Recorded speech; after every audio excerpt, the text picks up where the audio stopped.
Welcome. मैं साइमा खान हाजिर हूँ आपका पसंदीदा प्रोग्राम सिनेमा की दुनिया लेकर, जहां हम हर हफ्ते आपको सिनेमा जगत से जुड़ी तमाम अपडेट से तो रूबरू कराते ही हैं और साथ ही साथ फिल्म इंडस्ट्री से जुड़ी हस्तियों की ज़िंदगी से भी आपको रूबरू कराते हैं। तो चलिए अपने प्रोग्राम की शुरुआत करते हैं। भारतीय फिल्म इंडस्ट्री के महानतम फिल्म मेकर की लिस्ट में बिमल रॉय का नाम गर्व से लिया जाता है। बिमल रॉय, जिन्होंने अपनी फिल्मों में निर्देशन, डायरेक्शन, स्क्रिप्टिंग सभी कुछ किया और उनकी बनाई हुई फिल्में इतनी नायाब रहीं कि आज भी वो फिल्में आने वाली पीढ़ियों के लिए प्रेरणा का स्रोत हैं। बिमल रॉय, जिन्होंने न सिर्फ नए लोगों को फिल्मों में अपनी प्रतिभा दिखाने का मौका दिया, बल्कि बड़े से बड़ा कलाकार भी उनकी फिल्मों में काम करने की चाहत रखता था। और वो इसलिए क्योंकि बिमल रॉय की बनाई हुई फिल्में रूटीन से हटकर हुआ करती थीं, अनोखी हुआ करती थीं और सबसे बड़ी बात तो ये है कि उनकी फिल्में जज्बात से भरी होती थीं। जैसे कि उनकी एक फिल्म है 2 बीघा ज़मीन। इस फिल्म की कहानी ने दर्शकों के दिल को छू ले लिया था। और बिमल रॉय की फिल्मों की बात हो और उनकी बनाई हुई फिल्म देवदास का जिक्र ना हो तो ऐसा भला कैसे हो सकता है। देवदास जो प्यार करने वालों का खिताब बन गया। तो आइए आज हम बिमल रॉय की जिंदगी पर नजर डालते हैं।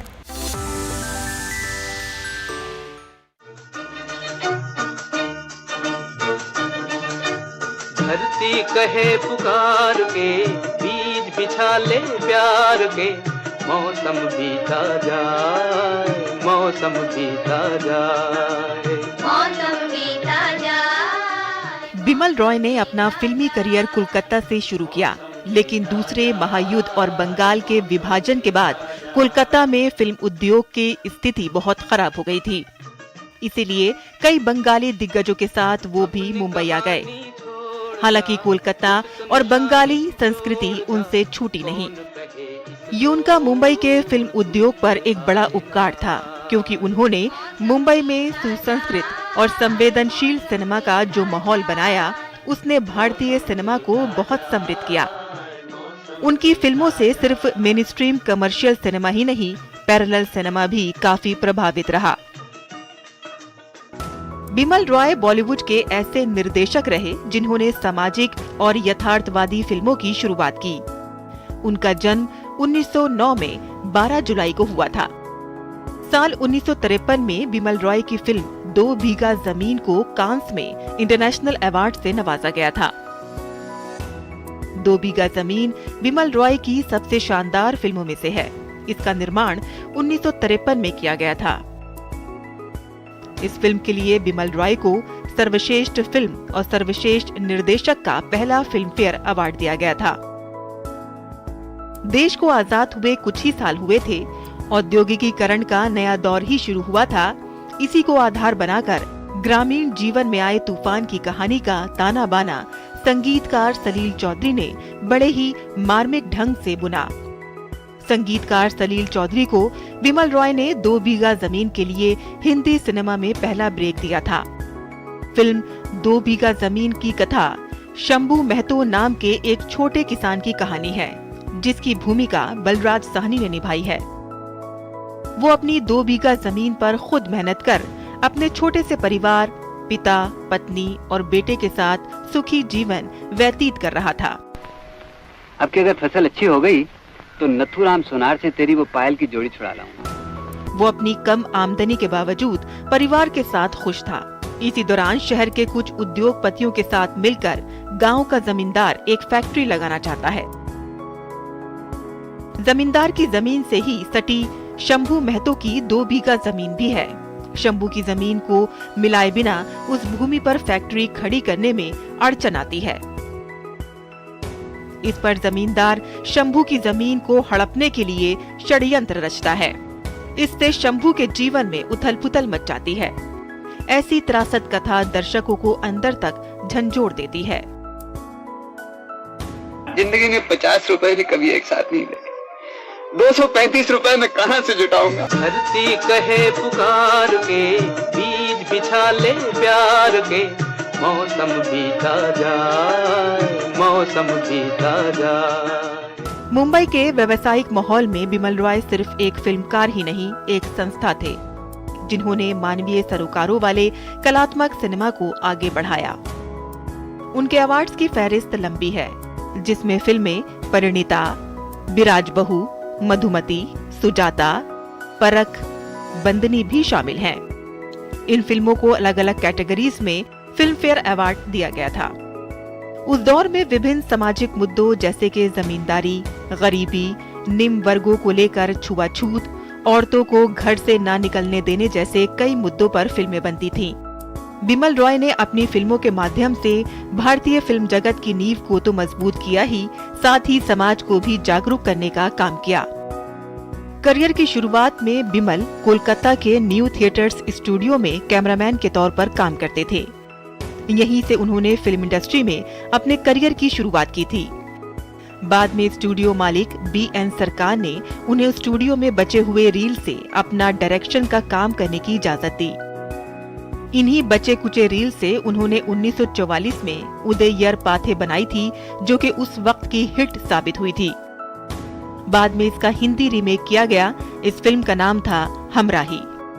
अपनी फिल्मों के लिए रॉय ने कई नेशनल और इंटरनेशनल अवार्ड्स जीते। बिमल रॉय ने अपने करियर में 11 film fair award, 2 national award और कान फिल्म फेस्टिवल का अवार्ड जीता था। 1958 में आई उनकी फिल्म मधुमती ने रिकॉर्ड 9 फिल्म फेयर अवार्ड जीते थे। उनका ये रिकॉर्ड 37 सालों तक कायम रहा। बिमल रॉय की खूबी ये थी कि वह भले ही गंभीर और कलात्मक फिल्में बनाते हों, लेकिन उनका सब्जेक्ट ऐसा था कि आम दर्शक भी उन्हें पसंद करता था।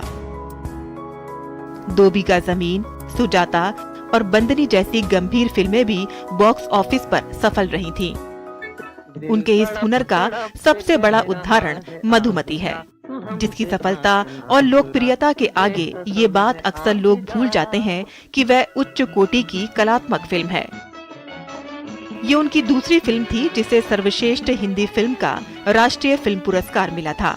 इसके साथ ही इस फिल्म को कुल 7 फिल्म फेयर पुरस्कार भी मिले।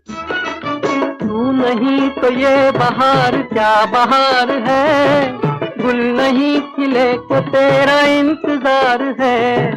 तू नहीं तो ये बहार क्या बहार है, गुल नहीं खिले के तेरा इंतजार है, के तेरा इंतजार है। अभिनय सम्राट दिलीप कुमार ने बिमल रॉय के साथ 3 फिल्में देवदास, यहूदी और मधुमती की, और तीनों ही सुपरहिट रहीं। बिराज बहू और देवदास वो फिल्में थीं जिन्होंने बिमल रॉय को हिंदी सिनेमा में स्थापित कर दिया। खास तौर से देवदास, ये फिल्म टिकट खिड़की पर तो सफल हुई ही, इसके साथ ही इस फिल्म को कई पुरस्कार भी मिले। दर्शकों और फिल्म समीक्षकों दोनों ने ही इसे सराहा।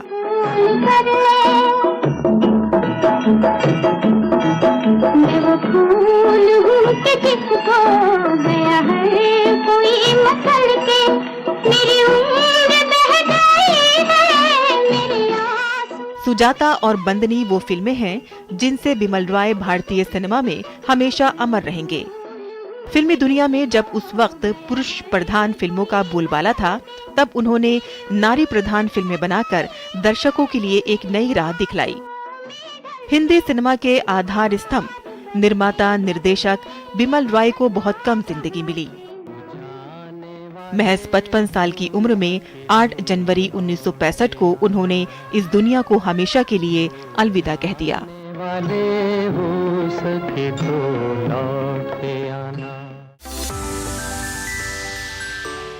बैटमैन, सुपरमैन, स्पाइडरमैन, इन सभी सुपर हीरोज का क्रेज लोगों पर सर चढ़कर बोलता है।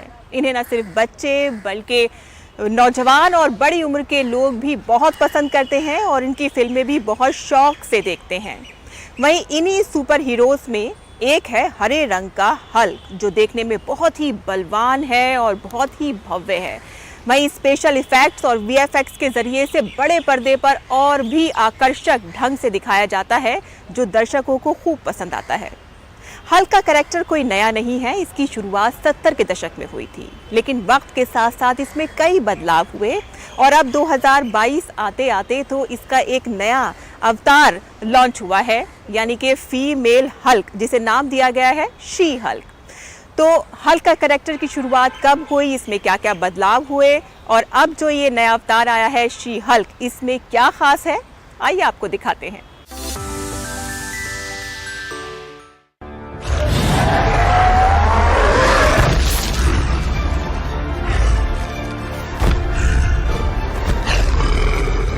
सुपरमैन, बैटमैन और स्पाइडरमैन के बारे में तो हमने खूब पढ़ा है, लेकिन बात अगर इनसे भी बड़े सुपर हीरो की हो तो वो है हल्क। फिक्शनल मार्वल्स कॉमिक पर आधारित सबसे ताकतवर हल्क के पीछे हमारे जैसा ही एक साधारण इंसान छुपा हुआ है, जिसका नाम है ब्रूस बैनर। कॉमिक की दुनिया से हॉलीवुड इंडस्ट्री में कदम रखने वाला अति शक्तिशाली और अविश्वसनीय हल्क आज भी अपने दमदार किरदार की वजह से लोगों के दिलो दिमाग पर छाया हुआ है। तो हल्क के दीवानों को बता दें कि हल्क की पहली मूवी 1977 में 2 पार्ट में रिलीज हुई थी, जिसका नाम था द इनक्रेडिबल हल्क, जिसमें बिली बिग्सबी ने डेविड बैनर का किरदार निभाया था और लियो फेरिग्नो ने हल्क का किरदार अदा किया था। ये फिल्म इतने पहले आई थी कि उस दौर में हाई टेक्नोलॉजी मुमकिन नहीं थी और इसीलिए इसमें वीएफएक्स के इफेक्ट कम ही नजर आते हैं। यही वजह है कि इसमें 2 एक्टर्स ने हल्क का किरदार निभाया, जिसमें ब्रूस बैनर का किरदार बिली बिग्सबी ने निभाया और जब वो हल्क बन जाते हैं तो उसका किरदार अदा किया लियो फेरिग्नो ने। और उसी साल द इनक्रेडिबल हल्क के दूसरे पार्ट को भी रिलीज कर दिया गया। यही 2 मूवीज हैं जो हल्क की शुरुआती मूवीज मानी जाती हैं। उसके बाद साल 1978 से लेकर 1982 तक हल्क के 80 एपिसोड आए। उसके बाद भी हल्क की मूवीज का सिलसिला चलता रहा, जिन्हें हल्क की रीयूनियन मूवीज कहा जाता है, जिसमें 1988 में द इनक्रेडिबल हल्क रिटर्न्स आई। उसके बाद the trial of the Hulk 1989 में रिलीज हुई। 1990 में रिलीज हुई the death of the incredible Hulk. इस मूवी के टाइटल से आप अंदाजा लगा सकते हैं कि इस मूवी में क्या हुआ होगा। तो ये तमाम सीरीज 20th सेंचुरी की रही। उसके बाद आया 21st सेंचुरी का जमाना, जिसमें हल्क का एक बदला हुआ रूप दर्शकों को देखने को मिला। ये हल्क सीजीआई टेक्नोलॉजी के माध्यम से बनाया गया था। इसमें इस्तेमाल हुए स्पेशल इफेक्ट्स ने हल्क के किरदार को और भी भव्य और ताकतवर बना दिया। हालांकि वो इतना असरदार नहीं रहा कि जितना आने वाली फिल्मों में नजर आता है। ये फिल्म हल्क के नाम से 2003 में आई थी, जिसमें एरिक बना ने हल्क का किरदार अदा किया था। वहीं 2008 में मार्वल्स सिनेमैटिक यूनिवर्स की शुरुआत हुई, जिसकी पहली फिल्म थी आयरन मैन और उसकी दूसरी film I the incredible Hulk. ये हल्क सीरीज का वही नाम था जो पहले से चला रहा था। इस फिल्म में हल्क का किरदार एडवर्ड नॉर्टन ने निभाया था। इस फिल्म में जबरदस्त विजुअल इफेक्ट्स के जरिए हल्क के किरदार को और भी भव्य दिखाया गया, जिसकी वजह से हल्क देखते ही देखते लोगों के दिलो दिमाग पर छा गए। उस वक्त हल्क इतने लोकप्रिय हुए कि दर्शकों को अब उनका नया सुपर हीरो मिल गया। ये सभी हल्क की सोलो फिल्में रहीं। वहीं 2012 में द एवेंजर्स फिल्म आई, जिसमें मार्वल्स के और भी कैरेक्टर साथ थे। उसके बाद एवेंजर्स एज ऑफ अल्ट्रॉन 2015 में आई और थॉर रैग्नारॉक 2017 में आई। इन सभी फिल्मों में हल्क के साथ दूसरे कैरेक्टर्स भी शामिल रहे। उसके बाद एवेंजर्स इन्फिनिटी वार 2018 में आई, जिसमें सभी एवेंजर्स नजर आए। कॉस्ट के मामले में ये बेहद महंगी मूवी बनी। –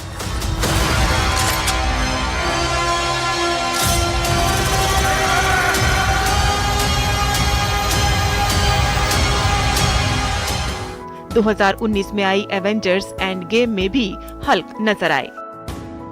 वहीं 2022 में हल्क का एक नया अवतार शी हल्क दर्शकों के मनोरंजन के लिए आ पहुंची है। दरअसल ये शी हल्क हल्क की कजन सिस्टर हैं, जिसका किरदार तातियाना मैस्लेनी अदा कर रही हैं। इसकी कहानी में दुर्घटना में मिली अलौकिक शक्तियां हैं। सीरीज में उनका नाम जेनिफर वॉटलर्स है।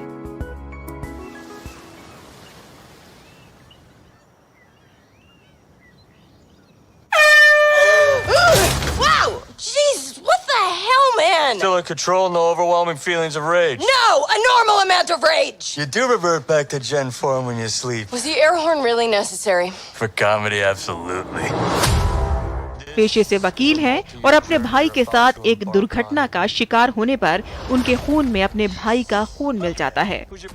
संक्रमण अपना असर दिखाता है और सीधी सादी सी दिखने वाली जेनिफर विशालकाय हल्क बन जाती हैं। लोग उन्हें शी हल्क का नाम दे देते हैं, जो उन्हें पसंद नहीं आता। इसे देखने से समझ आता है कि ये किरदार MCU का पहला ऐसा सुपर हीरो है जिसे अचानक मिली अलौकिक शक्तियों से कोई मोह नहीं है और न ही वह ये शक्तियाँ पाकर खुश है। More and more eccentric superhumans are coming out of the woodwork. We are going to launch a division for them, and I want the She-Hulk to be the face of it. और यही बात उसे मौजूदा पीढ़ी के दर्शकों से सीधी जोड़ती है। अपनी ही दुनिया से संतुष्ट लोगों में से जेनिफर भी हैं। People only care because I'm representing Emil Blonsky. I think they care because they're like, hey, that girl's great. Jen, do your thing. God, I really like this outfit. वे बजाय कुछ महान करने के सुकून का जीवन अपने हिसाब से जीना चाहती हैं। Miss Walters, we answer to a higher power. Our universe is on the edge of a precipice. I am a lawyer. We do things by the... Hulk उन्हें अपने गुस्से पर काबू करने के फॉर्मूले सिखाना चाहते हैं, लेकिन पता चलता है कि शी हल्क उनके हल्क जैसी नहीं है, वो तो कुछ अलग ही है। Let's do this. You know that friend you had in high school? Marvel studios ने वेब सीरीज शी हल्क का मूड काफी अलग रखा है। हर पल इसके किरदार कुछ न कुछ ऐसा करते रहते हैं कि दर्शकों के चेहरे पर पूरे एपिसोड में मुस्कान बनी रहती है। This is a multi-year journey you're about to embark on. इसके किरदारों, खास तौर से हल्क और शी हल्क को पर्दे पर रचने के लिए लिए गए स्पेशल विजुअल इफेक्ट्स बेहद शानदार हैं। This is your best friend. Being a Hulk asks for balance. अब ये देखना भी दिलचस्प होगा कि हल्क की तरह शी हल्क कितना दर्शकों को भाती हैं। Yes! So I'm clearly nailing it at all these things.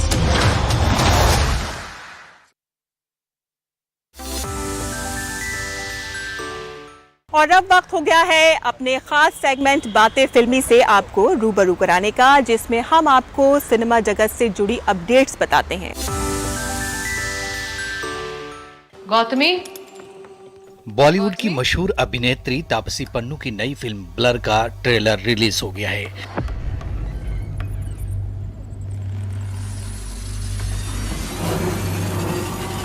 Forensics assessment के अनुसार ये एक साइकोलॉजिकल थ्रिलर फिल्म है।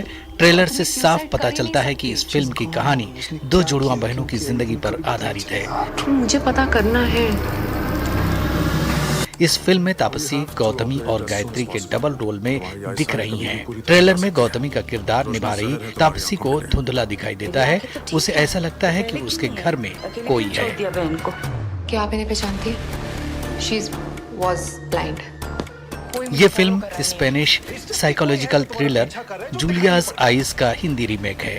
इस फिल्म का ट्रेलर बेहद जबरदस्त है और फैंस को काफी पसंद आ रहा है। साथ में दोनों साप्ताल गए थे, वहाँ क्या है? रोमांस के लिए कमरे? तुमसे किसने कह दिया कि गौतमी का ऑपरेशन सक्सेसफुल नहीं? ट्रेलर में कलाकारों का दमदार अभिनय देखने को मिल रहा है। मैं बताऊं, इससे बेहतर होगा आप खुद उनसे बात करना। तू यहाँ से चली जा बेटा, ये जगह रास नहीं आ रही तुझे। ब्लर तापसी पन्नू के होम प्रोडक्शन तले बनी पहली फिल्म है। इसका निर्देशन अजय बहल ने किया है और इसके निर्माता तापसी पन्नू, विशाल राणा, प्रांजल और मानव दुर्गा हैं। और क्या क्या छुपाया मुझसे नहीं? हजारों लोग हैं जो किसी को याद नहीं रहते।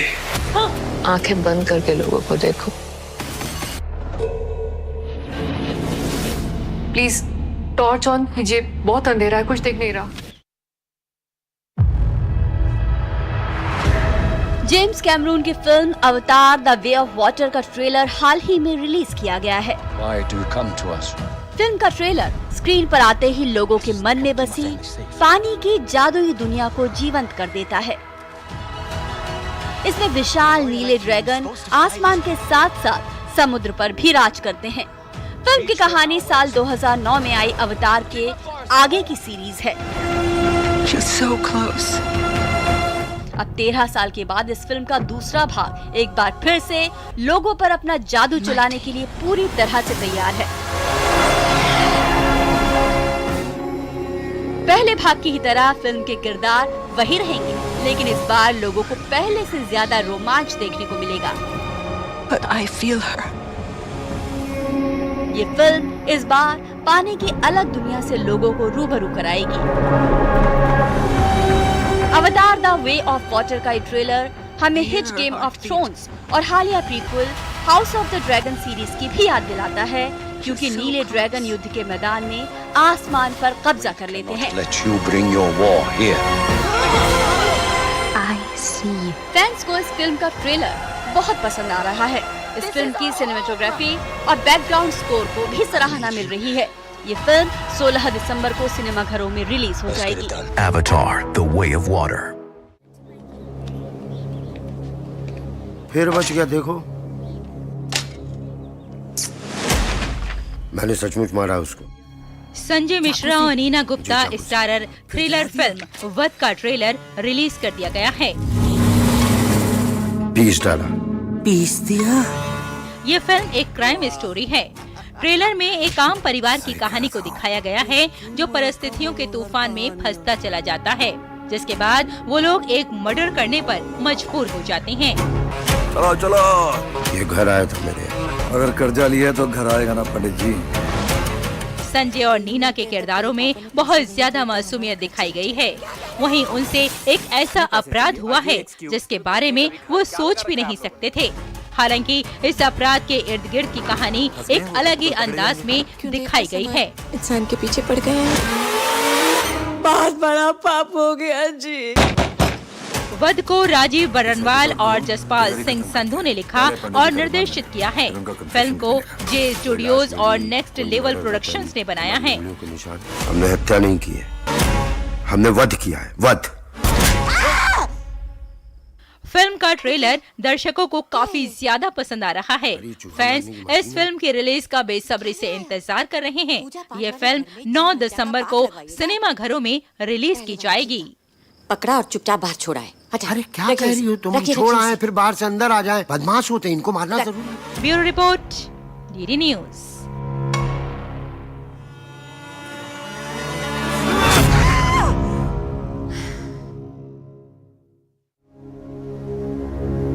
बाबा हमेशा कहते थे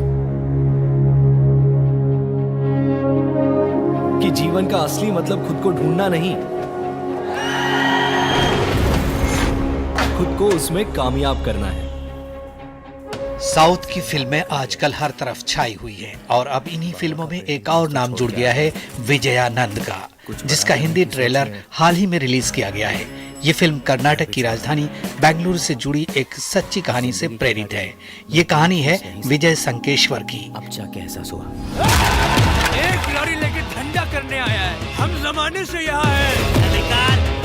ऐसा कहा जाता है कि विजय ने अपने पुश्तैनी कारोबार पुस्तक प्रकाशन को छोड़कर सामान ढोने का अपना काम शुरू किया और फिर इस दौरान उन्हें काफी संघर्ष करना पड़ा और कड़ी मेहनत के बाद आज वो logistic company Vijayanand road lines के मालिक हैं।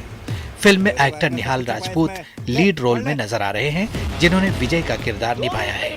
ये फिल्म उनके जीवन के उतार चढ़ाव को बखूबी दिखाती है।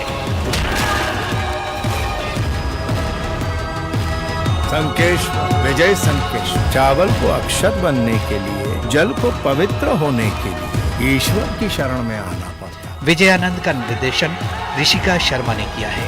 इस फिल्म को आनंद संकेश्वर ने प्रोड्यूस किया है। फिल्म की सिनेमेटोग्राफी से लेकर डायलॉग तक की तारीफ की जा रही है। राज्य की जनता को मेरा अगला तोहफा देने का।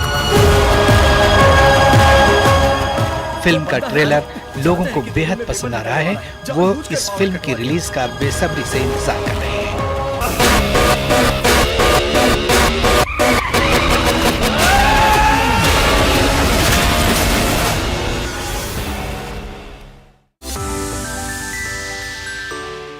तो सिनेमा की दुनिया में आज के लिए बस इतना ही। अगले हफ्ते हम फिर हाजिर होंगे एक नए एपिसोड के साथ, जिसमें सिनेमा जगत से जुड़ी तमाम अपडेट से आपको रूबरू कराएंगे। तब तक के लिए हमें इजाजत दीजिए। Bye bye and take care.